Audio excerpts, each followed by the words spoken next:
Barbecue party করব, অথচ barbecue party করার মতো কোনো কিছুই আমাদের প্রিপারেশন ছিল না। আর এদিকে হচ্ছে খালার বাড়ির মজার মজার পিঠা তো খেয়ে আমাদের মনই ভরে গেছে। তো হ্যালো গাইস, আসসালামু আলাইকুম। এই ভিডিওটা কিন্তু অনেক দিন আগের করা, আমি আজকে এডিটিং করতে বসছি, তাই ভাবলাম আপনাদের সাথে একটু শেয়ার করা যাক। সব কিছু মিলিয়ে ঝিলিয়ে একটু আহলা জাওলা ব্লগ হবে এটা।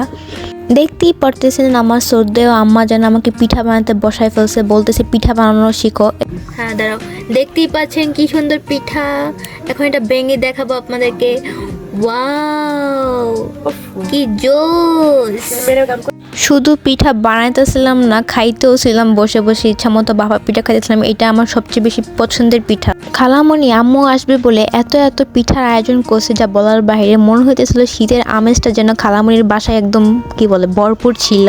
আর এত বেশি মজা ছিল, পিঠাগুলো নরম আর সফট ছিল। আমার তো মুখে দেওয়ার সাথে সাথে আমি মনে হতেছিল যে বাহ, ছোটোবেলায় ফিরে গেছি। আর খালামণির হাতে পিঠা সবসময় মজা হয় অনেক বেশি। তার মধ্যে আমি শীতের ঘন কুয়াশার মধ্যে হচ্ছে সাইকেল চালাইছিলাম। এটা তো আরেকটা মজার একটা অ্যাডভেঞ্চার ছিল, যা আমি আপনাদেরকে বলে বোঝাতে পারবো না। সাইকেল চালালে আমার অনেক বেশি ভালো লাগে, কেন জানি। সাইকেলটা আমি খুব শখ করে শিখছিলাম, আর সেটা হচ্ছে মনে হচ্ছে সার্থক হয়েছে এই কুয়াশার মধ্যে চালাইয়া। এইটা ছিল বারবিকিউ পার্টির আয়োজন। আমার ভাই বোনেরা আমাকে বলতেছিল অনেক দিন ধরে যে চলো আপু বারবিকিউ পার্টি করবো, কিন্তু হুট করে গ্রামের মধ্যে মানে এখানে হুট করে কখনো বারবিকিউ পার্টি করিনি, কেমনে করবো আমি বুঝে উঠতেছিলাম না। তারপর বললাম আচ্ছা ঠিক আছে, বাজারে করে নিয়ে আসো, তাহলে সব কিছু মিলে জিলে করবো না, তোমরা আমাকে হেল্প করো।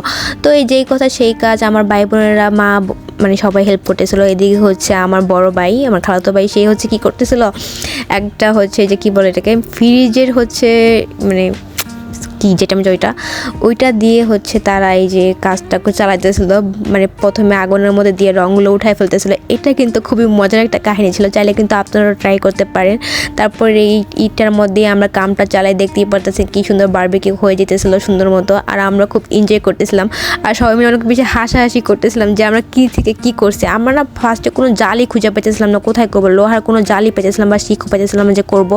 তারপর এটা মাথায় আসে, বুদ্ধি আসে, তারপর আমাকে খালামুনি এসে দুই হাতে দেয়। তারপর আমার ভাই বোনেরা মিলে আকাম কুকাম করি আর কি। দেখতেই পারতেছেন এখানে হচ্ছে আমি গরিবের নান রুটি বানাতেছি, আর আশেপাশে আমার ভাইরা মিলে জিলে আমাকে ভেঙাইতেছিল, বলতেছিল রুটি কেন গোল হইতেছে না, এটা হইতেছে না, ওইটা হইতেছে না। আর এদিকে হচ্ছে আমার ভাই রুটি খোলাইতেছিল, সেই রুটি পুড়েই ফেলতেছিল।